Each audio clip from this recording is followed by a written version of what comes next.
Ray's deck was packed and glowing with cheap string lights, smoke and loud laughter.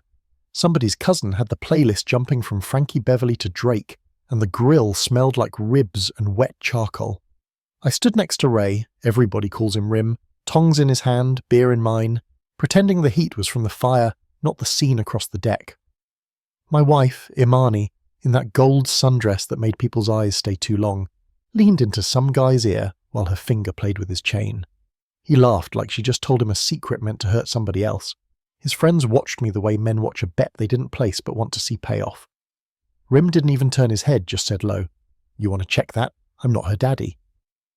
I took a sip, set the can on the rail and said, "Eyes on my wife. Calm, no bass in it, no shake, just direction." Imani saw me watching. She smiled small, the kind that says you won't do it, then turned her back on purpose. That was the move. That was the line. I walked across the deck slow enough for the beat to keep pace, slow enough that people had time to hush. The music thinned out like it knew I was coming. I stopped 2 feet from her and said, "We're done here." She turned, all polite teeth and perfume. "Relax, Marcellus. It's Ray's birthday." "Exactly," I said, "and I'm not letting you use it as a stage." A couple of heads snapped my way. The guy beside her stepped back 1 inch, enough to show he understood what kind of line this was. "You being dramatic," she said, half laugh. "Then remember the scene," I told her, loud enough for the hook to fade out. Then I looked at Rim. "Thanks for the invite. I'll hit you tomorrow." He gave me that tight nod men give when they know you're dead serious. I walked out the side gate, let it click behind me, and breathed air that didn't smell like ego and lighter fluid. No yelling, no hands, no scene. Just a man leaving when it's time to leave. That's the thing about lines. Folks don't respect them until you walk one. The road home felt long and clean, the kind where streetlights show you every crack you missed before. When I got inside, I washed smoke off my hands and looked at my reflection in the dark kitchen window. Calm, still there. Not pride, clarity. 15 minutes later, heels on wood, front door clicking like an old clock, purse drop, silence stretching. "Okay," she said softly, like the word itself might fix it. I didn't turn yet, just kept rinsing. The night outside was steady. Inside, something was changing shape. I thought, if I'd known where this road was headed, I'd have left 10 minutes earlier and saved myself the hope. She came in 15 minutes later like she'd been rehearsing peace. Heels on wood, clutch hitting the counter, perfume still wearing the party. "I'm sorry," she said. Just that. No name, no build-up.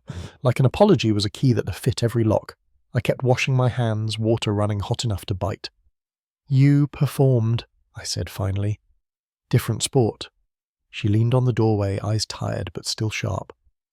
I got carried away. I wanted to feel noticed. It was Stewart. Her voice softened until it almost broke.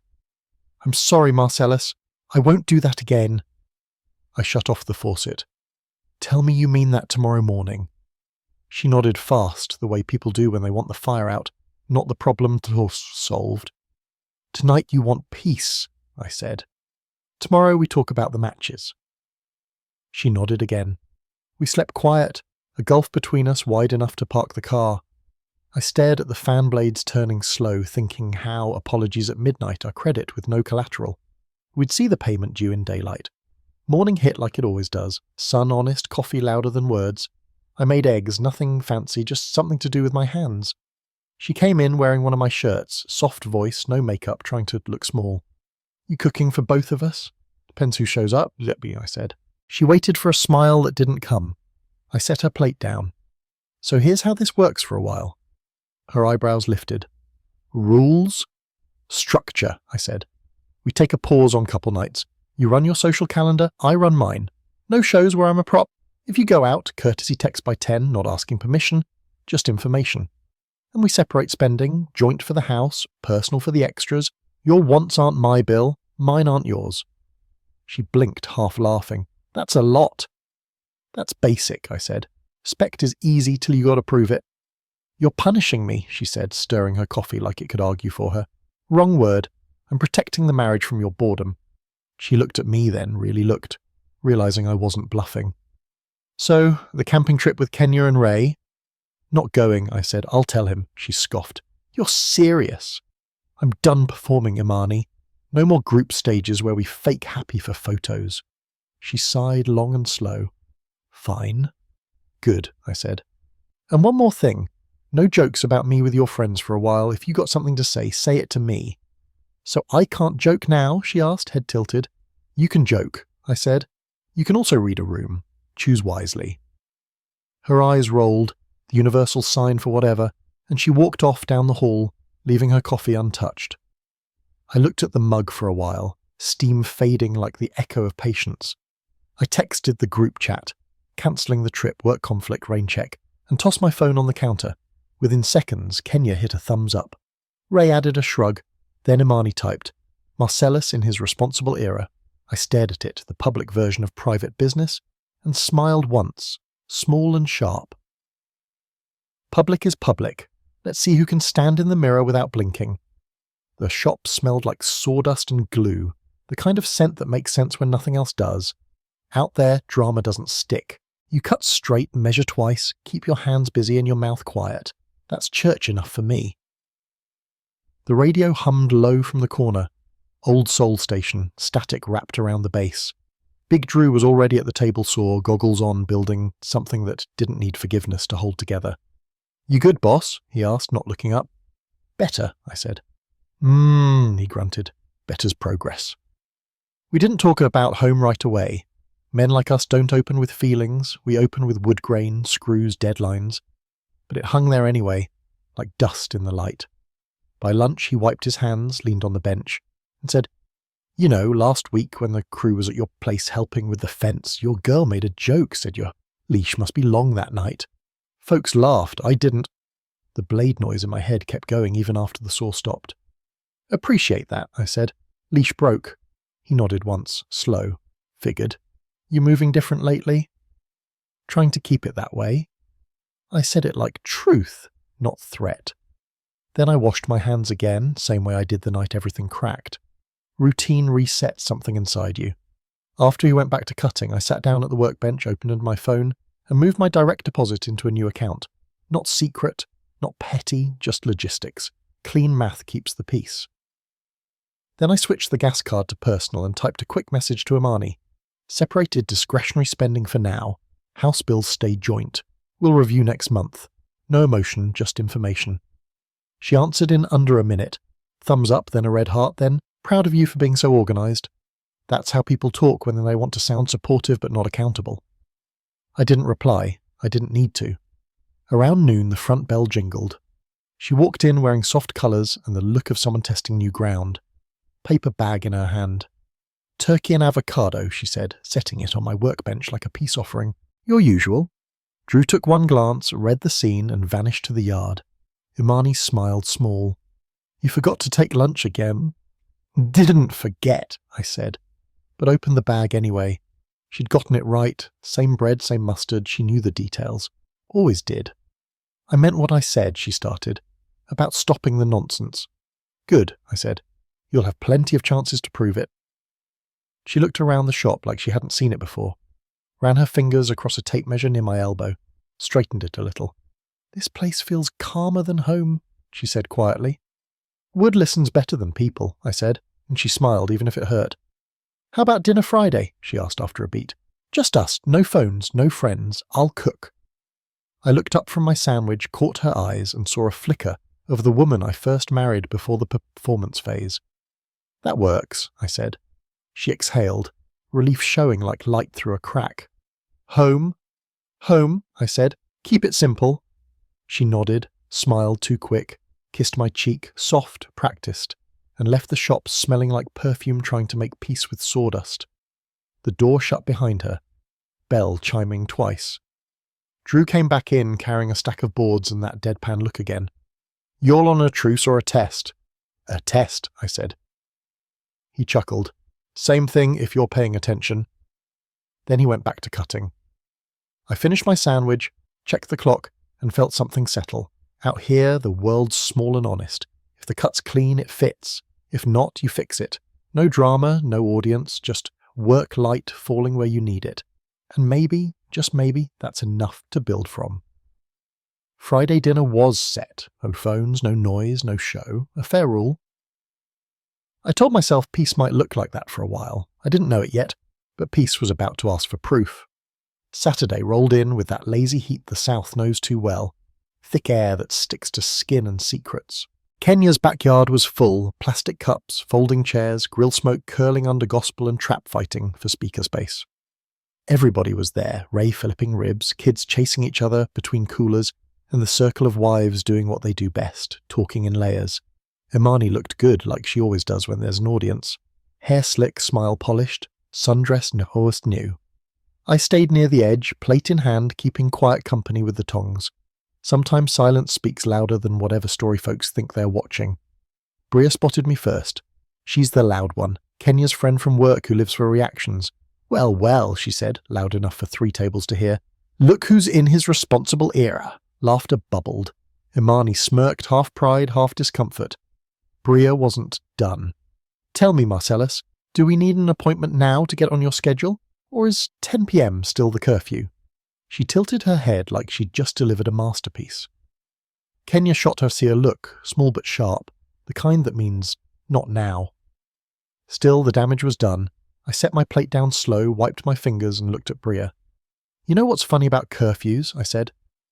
They sound strict until you realise they go both ways. Mutual courtesy, simple math. She blinked. Just saying, I added, still calm. If you don't got anything useful to add, grab another burger. Grill's open. Laughter rippled again, but softer this time. Nervous, like the crowd didn't know whose side to stand on. Kenya jumped in quick, her hostess tone rapping the air. All right, folks, plates up, ribs getting cold. Bria, help me with the slaw. It was her way of closing the curtain. She'd done it clean, no loyalty shown, no fire fed. The bridge held. Imani's smile had tightened into something thin. When I sat back down, she leaned close, whispering low but sharp. You didn't have to do that. You're punishing me. I took a sip of my drink before answering. Wrong word again, I said softly. I'm protecting the marriage from your boredom. Her eyes narrowed like she wanted to argue, but Kenya reappeared, passing me a tray. You're good? She asked. We're fine, Imani said, quick, too quick, always are. Kenya smiled, not believing it, but too polite to say otherwise. After the plates were cleared, conversation drifted. Ray cracked jokes, kids screamed in the sprinkler, and for a moment it almost felt normal. Almost. Then Bria, never learning, called across the table. So, how's life under the new rules, Mrs. Responsible? Imani glanced at me, searching my face for rescue or warning. I gave her neither. She forced a laugh. He thinks structure is romantic, she said, loud enough for everyone. My phone even has a bedtime now. Laughter again. This time I didn't let it sit. Correction, I said, voice level, not raised. Courtesy works both ways. Bedtimes are optional. Respect isn't. Silence dropped hard, the kind that makes even the flies pause. Kenya took a sip and said lightly, Mutual courtesy. Sounds like grown folks' business to me.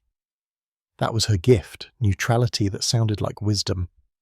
The tension eased back just enough for the music to fill the cracks. Imani shot me a look across the table, part anger, part disbelief. I just picked up my fork, calm as ever. After a beat, conversation turned elsewhere. That's the thing about boundaries. People pretend they hate them, but the room always breathes better after you set them. When the crowd thinned and the night slowed, I helped Ray pack up the grill while Imani stacked plates. She stayed quiet till we hit the car. Door shut, engine humming, she finally said it, low but sharp. You embarrassed me. I stared through the windshield. You embarrassed yourself, Imani. I just didn't cover it for you this time. You're cruel, she said. No, I replied, steady. I'm clear. You keep turning games into lessons. I'm just making sure you learn the right one. She looked away, out the window, jaw tight. You're punishing me. No, I said again, quieter. I'm protecting us. She didn't answer, just folded her arms and watched the streetlights roll by like exit signs she didn't take. I kept my hands on the wheel, steady. Somewhere in that silence I knew public laughter was over. From now on, every mirror was going to show the same reflection, whether she liked it or not. Friday came quiet, the kind of quiet that makes you suspicious.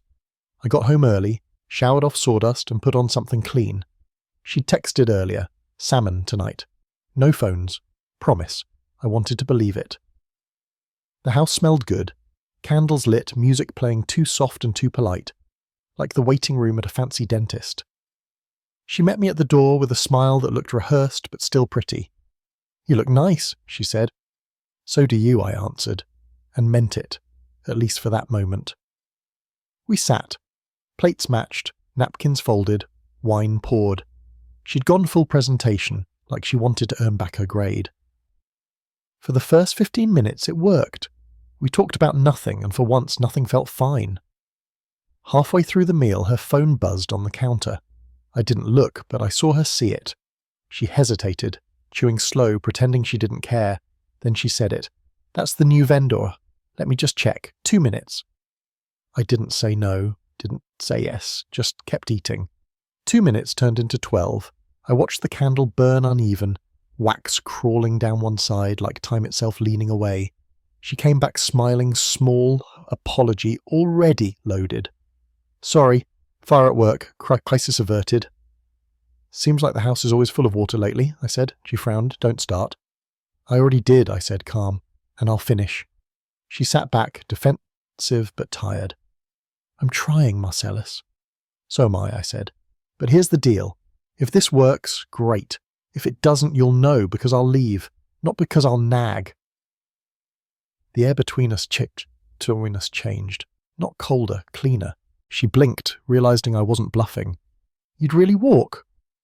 "I'd really stop pretending," I said. "That's different." She opened her mouth, then closed it again, eyes glossy but dry. "You make everything sound like a contract." "Because contracts have terms," I said, "and I'm done with handshakes that don't hold." She stared at her plate, then reached across, fingers brushing mine like testing if I was still warm. "I don't want to lose us." "Then quit trying to win at me," I said. She nodded once, looked down, and whispered, "Okay." I wanted to believe that too.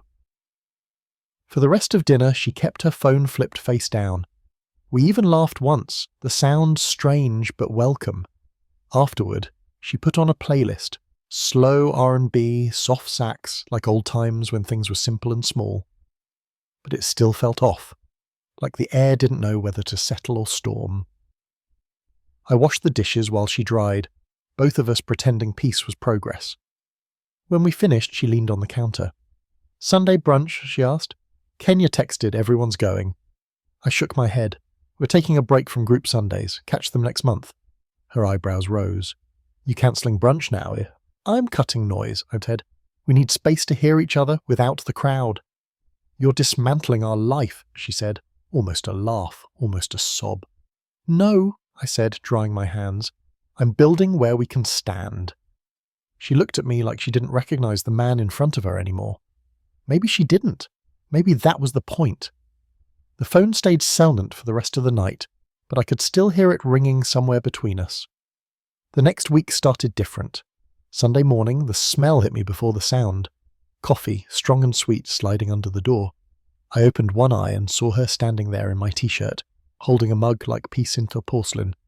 "Truce offering," she said, voice low, cautious. I sat up, took it, nodded. No speech, no thank you. Just that quiet recognition between two people who've both run out of ways to argue. "You look tired yesterday," she added. "I am," I said. "Tired don't mean done." She smiled at that, soft, like she wanted to believe me. The bed felt less like a border that morning and more like neutral ground. Small progress, but real. By noon she came outside while I was spreading mulch along the fence. Sun was sharp, air heavy, the kind of day you earn your dinner just by moving. She walked over barefoot, hair tied up, no makeup, one of my old hoodies sliding off her shoulder. "You need help?" she asked. I almost said no, just out of habit, but stopped myself. "Grab the rake," I said. She grinned, surprised I let her in. For the next hour we worked side by side. No talking, just rhythm. She cursed at the wheelbarrow when it stuck, laughed at herself, and I laughed too. Felt strange, but good. We finished the bed, sweat on both our faces, hands dirty, the fence looking cleaner than our history. When we high-fived at the end, it wasn't performative, it was partnership, the first we that felt earned. Inside, she poured water for both of us, leaned against the counter, breathing hard. "We make a good team when we stop trying to win," she said. "We do," I answered.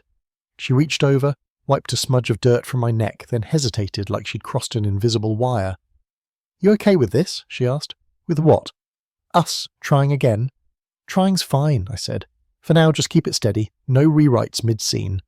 She nodded, biting her lip to keep from over-promising. That night she picked a movie. Not the usual background noise. Something slow, old, about people who didn't talk much but meant everything they said. She curled up beside me on the couch, legs tucked under a blanket. Halfway through, her phone buzzed on the table. I saw her glance at it, then leave it alone. No words, no announcement. Just a choice. The kind you notice more than you clap for. She leaned her head on my shoulder, and I let it stay there. For a little while, peace didn't feel like work. Later, when she fell asleep against me, I sat still, eyes on the TV, but mind somewhere else. I wasn't dreaming of how it used to be. I was testing whether this quiet was real or just the eye before another spin of the storm. She murmured my name once, half asleep, soft as apology, brushed her hair back and whispered, "Rest." Outside, crickets started their night song, the kind that fills the gaps when people finally stop talking. It would have been easy to call it healing, easy but wrong. I knew enough to recognize a warm front when I saw one. It never stays long without weather following. She was trying, I could see that. But I'd learned not to confuse effort with change. I looked down at her, peaceful for the first time in months, and thought, I'm glad for the sun, but my windows are stormproof now. Kenya's house smelled like lasagna and diplomacy. The table was small, too small for the tension it was about to carry. 6 of us sat shoulder to shoulder, me, Imani, Ray, Kenya, and of course Bria with her favourite accessory, other people's business. Wine glasses clinked, laughter bounced around like it was trying too hard, and I could already feel the temperature rising beneath the polite. Kenya kept the peace with salad bowls and timing, her gift as always. "Glad you all came," she said, smiling, but her eyes flicked between me and Imani like she was watching weather. "Been too long since we did something low-key." "Low-key," Bria repeated, smirking. That word even legal in Martellus's house. Ray coughed into his napkin. Kenya shot her a warning glare. "I'm just asking," Bria went on, playing innocent. "I mean, last time I saw y'all, he had spreadsheets for social life." A few soft chuckles slid across the table. Imani tried to laugh too, brittle at the edges. "He keeps me organised," she said. "My phone even has a curfew now." That was the cue. The old script, same setup. I put my fork down, voice calm but clear. "Correction, no curfew. Courtesy works both ways." The words landed heavy. Bria leaned back in her chair, eyebrows high. "So you're on what, probation or something?" she teased. That's when I smiled. Slow, small, deliberate. "Exactly that," I said. "Probation. We're on a test run for mutual respect. Pass or fail depends on both of us." The table went still for half a second too long. Ray looked down at his plate. Kenya took a slow sip of wine. Imani's face froze somewhere between disbelief and embarrassment. "You're kidding," she said, laughing light, like she could undo it. "No jokes tonight," I said. "I'm just calling things what they are." Bria blinked, suddenly unsure if the punchline was still hers. Kenya broke the silence with a smooth save. "Every marriage got a season, right? You're just naming yours," she chuckled softly, passing the bread like a peace treaty. The bridge held again, but barely. Dinner limped forward after that. The conversation changed subjects, but the air never recovered. I caught Imani watching me, that half smile women give when they're both angry and impressed. By dessert, everyone was laughing too loud again, trying to patch the cracks. When we left, Kenya hugged me longer than usual, whispering, "You all good?" "We're real," I said. "That's enough." The drive home was silent. Streetlights slid over her face in pieces. Anger, regret, calculation. Halfway there, she spoke. "You really had to say that in front of everyone?" "They asked," I said. I answered. "Probation, Ellis. You made me sound like I'm on parole." "You're not," I said evenly. "We are. Together, that's the point." She turned toward the window. "You embarrassed me again?" "No," I said. "You embarrassed yourself by letting strangers tell our story first." At home, she switched gears. No words this time, just touch. She followed me into the hallway, hand on my chest, soft voice. "Can we stop fighting?" Her fingers slid up my neck, slow. "Let's just be us for a minute." It was the move she always used when logic didn't bend her way. I took her wrist gently and set it back at her side. "Not tonight," I said. "We don't fix boundaries with bodies." She froze. "So now you don't even want me?" "I want peace," I said. "And right now you're confusing the two." She stepped back, face unreadable. "You're cold." "No," I said. "I'm clear." I walked past her into the kitchen, the sound of my footsteps louder than anything left between us. In the doorway she whispered, "You're changing." "Finally," I said, not looking back. That night, I lay in bed staring at the ceiling, the silence humming like a live wire. Down the hall I heard her open a drawer, close it soft, then stillness. Maybe she was thinking what I was thinking, that love isn't always loud when it leaves. Sometimes it just turns off the lights and waits to see who notices. Tuesday night ran longer than it should have. I was at a final walkthrough for a client who loved telling fishing stories more than checking his plumbing. The house was half dark, his trophies lined the wall like silent witnesses. I kept nodding, smiling, doing my job. By the time I wrapped up, it was past 9:30. I texted her, running late. Probably home after 10. Simple. No emoji, no tone, just information. The kind that used to earn a "got it" or a heart or drive safe. But nothing came. 10 o'clock hit, then 10:15. 15. I drove home through quiet streets, radio off, mind steady, not angry, just measuring. When I pulled into the driveway, the house looked wrong, too dark, the porch light off though I'd left it on that morning.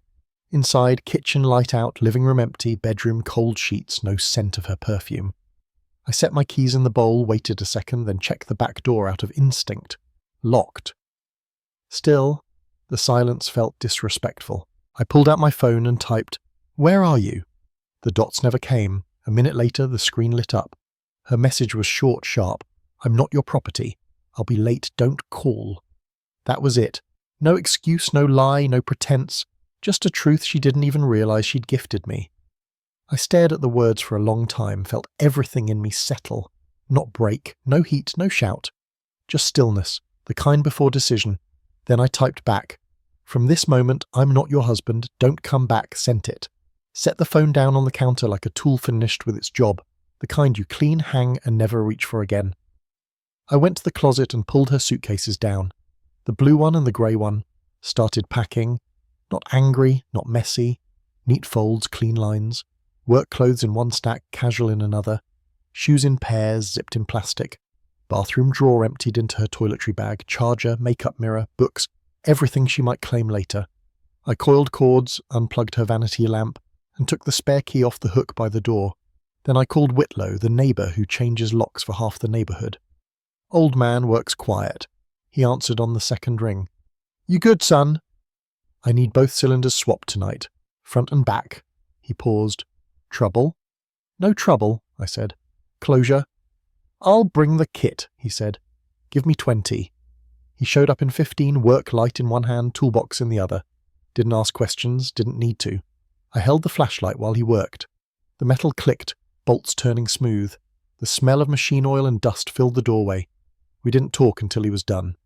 "New keys," he said, handing me 2. "Old ones?" I held out a zip bag. He sealed it and nodded once. "You want me to stick around?" "I'm fine," I said. "Appreciate you." He gave me that look older men give when they see a younger one finally standing straight. "You did right," he said, walking off into the night. I set both suitcases by the front door. The house was steady. At 11:29 I checked. Find my. Habit, not hope. Her dot sat at some address I didn't recognize. Didn't matter. I closed the app. My decisions didn't need a map. I sat at the kitchen table, the new keys beside my phone, and waited. The clock ticked past midnight. Headlights swept across the wall, and then the handle rattled once. Pause. Then 3 hard knocks. "Marcellus!" Her voice cracked through the wood. "My key isn't working." I didn't move yet. Let her feel that pause, that new distance. Then I stood, unhooked the chain, and opened the door halfway. The night air poured in, cool and final, and she stood there, heels in one hand, purse in the other, makeup smudged like she'd run through rain that never fell. "What did you do?" she demanded. I looked at the suitcases, then at her. "I finished the conversation you started," I said. And when the porch light caught her face, I realized fast she still didn't understand that calm is louder than rage. The wheels of her luggage hit the porch boards once, twice, hard, hollow. Midnight sounded like that, plastic rolling over wood, a woman realizing the door had learned to close without her. She stood outside the door, still catching her breath like she'd sprinted through her own choices. I kept the chain on, let the door open just enough for truth to fit through. Her eyes darted to the suitcases beside the frame, then back to me. "You changed the locks?" she asked, voice half disbelief, half command. "I changed the access," I said. Just calm. All was calm. She grabbed the handle again like force could rewind time. "Marcellus, what is this?" "This," I said, "is what it looks like when you finish what you start." I slipped the chain loose and opened the door fully. She stepped back an inch, unsure. I pointed to the bags. "Yours. Everything you'll need." Her face went through 3 expressions in 5 seconds: shock, anger, fear. "You're being insane," she said. "We had a fight, couples fight." "No," I said. "We had a test. You sent the answer. I just graded it." She blinked hard, the first tear waiting for permission. "We can talk." "We won't," I said. Same tone I use for facts, not feelings. "I'm done talking at midnight. That door's closed to everything but logistics. You'll get an email. Schedules, pick-up windows, receipts. That's all." She stared at me, confusion turning into panic. "Marcellus, please, you're overreacting." "I'm reacting exactly enough," I said. "You told me I don't own you. You were right. And I don't keep what isn't mine." Her eyes fell to my hand then, noticing what I was holding. The ring. Simple band, dull from years of work and water. She reached for it automatically, but I didn't let it drop. I stepped forward, took her palm and set it there slow, closing her fingers around it. "Here," I said. "I don't hold on to things that stopped belonging." That broke something in her, shoulders sagged, mascara streaking the night. "Where am I supposed to go?" she asked, voice smaller than I remembered it could be. "Anywhere you want," I said. "Your family, your friends, the crowd that claps when you perform. You've rehearsed this night long enough. You just didn't expect me to say my line." "You'll regret this in the morning," she said, last card, voice trembling. "In the morning," I said. "I'll be filing the bills." The wind shifted, carrying her perfume back inside like an echo that refused to die. She stared at me one last time, searching for the man who used to fold first. I let her look and find no one home. Then she bent, grabbed the suitcase handles, and stepped down the porch stairs. The wheels hit the boards twice, thump, thump, then rolled over concrete, fading into the dark. I closed the door, turned the deadbolt, set the new keys on the table. The house exhaled, and I realized the silence wasn't empty. It was earned. I stood there for a long minute, the air thick but clean, the kind of quiet that feels like a verdict. Outside, the street was still. Inside, everything had weight again. I whispered to no one, "Don't keep what's not yours," and the walls finally stopped listening. Morning came grey, clean and absolute. I showered, shaved over the stove, and put on a fresh shirt. The kind of simple ritual you do when you're about to end a chapter, not start one. At 8 sharp, I walked into the clerk's office downtown. The place smelled like paper and recycled air. The woman behind the glass didn't look at me twice, just slid the forms across the counter like she'd handed out 1,000 fresh starts before breakfast. "Sign here, initial there," she said, tapping the lines with a pen. My signature came steady, no hesitation. Paperwork is dull until it saves your life. Each stroke of ink felt lighter than the last. Back home, I made coffee and checked my inbox. One new message from her. "Protect. We shouldn't throw away years over one night." I stared at it, the words reaching for guilt they didn't earn. Then I hit reply. "We're not throwing anything. We're setting it down. From now on, communication stays here. Email only. Saturdays 10-12 or Sunday 2-4 for your remaining things. That's all." I read it once, twice, then sent. No phone, no text, clean. That was the rule now. Business hours for closure, nothing more. By late afternoon there was a knock. Ray and Kenya stood on the porch, brown paper bags in hand, faces soft and unsure. "We brought food," Kenya said. "Didn't know what else made sense." "That's enough," I said, stepping aside. We ate at the island, quiet but not uncomfortable. No lectures, no pity, just shared space and chewing. Halfway through, Ray said, "You sure, brother?" I nodded. "Sure's the only way it works." Kenya reached across the counter, touched my wrist once. "You don't owe anyone an explanation." I'm not giving one, I said. She smiled small. Good. After they left, the house felt heavier again, but not in a bad way, more like gravity settling where it belongs. I went to the shop for a few hours, cleaned tools, cut spare wood just to hear something alive. When I came back, Big Drew was leaning against the tailgate, arms crossed. Heard the news, he said, not asking how. Word travels. You look 10 pounds lighter. Nah, I said, locking the toolbox. 10 pounds clearer, he grinned. Same thing. Then he reached into his pocket, handed me a folded slip of paper. That's for the drywall job we finished. She always used to handle your deposits. I figured I'd pass it to the right set of hands this time. I took it. Appreciate it. No rush, he said, climbing into his truck. But I like this version of you better. Feels real. That night I opened a spreadsheet. Not the kind Imani used to joke about, but the one that mattered. Clean math.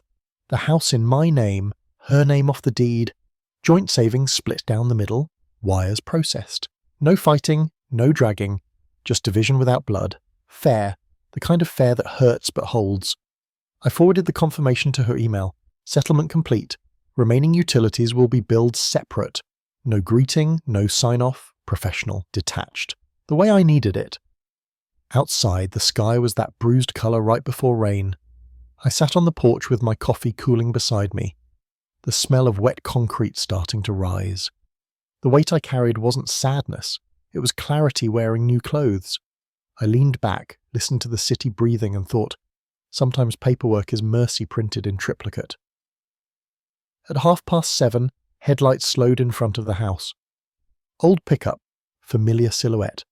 Her father. I didn't move yet, just watched him park, engine idling like a hesitation. He sat there for a moment before cutting it off, then the door creaked open, and he stepped out. Broad shoulders, old boots, eyes that had seen enough men like me crumble and rebuild. He started up the walkway, slow but steady. I stood to meet him, ready for whatever came next. He didn't knock, just waited by the truck, arms crossed, engine cooling beside him. The air between us was thick with what men don't say when they've both already decided.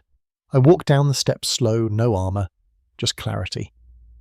Mr. Hightower wasn't a man who wasted words. I knew that from barbecues, from Christmas dinners where he sat quiet while the women filled the room with sound.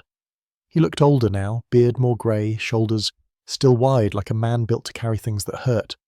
She in the truck, he said, voice gravel rough. I figured, I answered. He nodded toward the porch. These all of it? For now, I said. The rest is boxed in the garage. Tools, blender, framed print she liked. Nothing hidden, nothing left to fight over. We stood there in silence for a breath too long, that man-to-man stillness where respect lives or dies. Finally he said, You too. I cut him off, not sharp, just firm. I respect Moo. Always have. But I won't discuss your daughter. That's between her and whatever peace she makes next. Right now, let's move the heavy stuff. He looked at me, long and slow, eyes narrowing like he was taking measure. Then he nodded once. Fair enough, he said. We lifted the first box together, clean mechanical motion, no speeches, just work. The sound of cardboard scraping wood, feet on the porch boards, the steady rhythm of labour between men who don't need forgiveness, only completion. She stayed in the truck the whole time, sunglasses on, pretending to scroll her phone. Her reflection caught in the side mirror looked smaller than she'd ever been.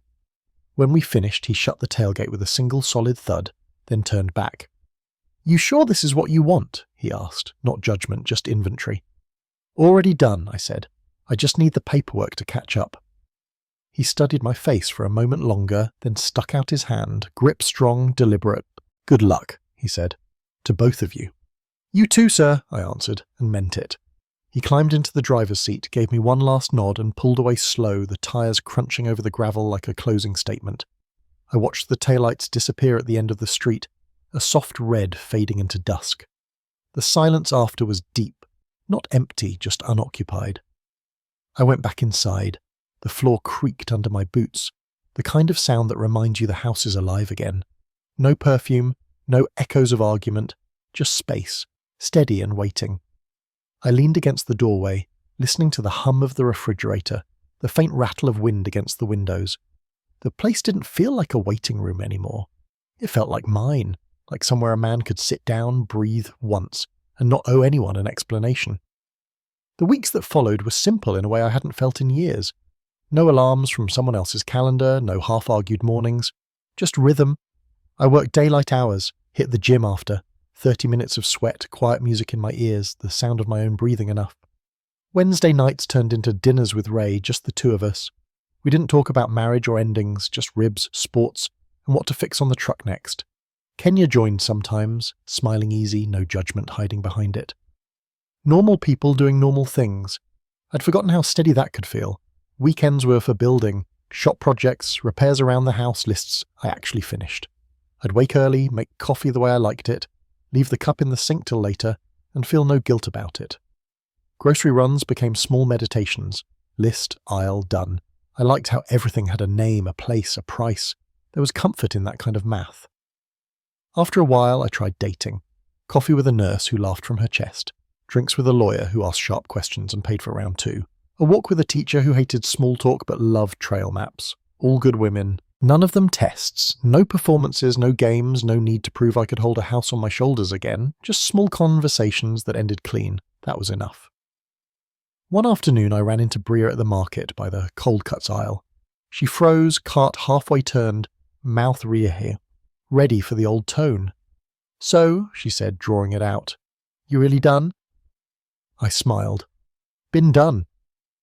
"She's not doing great," she added, fishing for guilt. "I believe it," I said. "Choices have invoices." She blinked, caught off guard. "You're colder than I thought."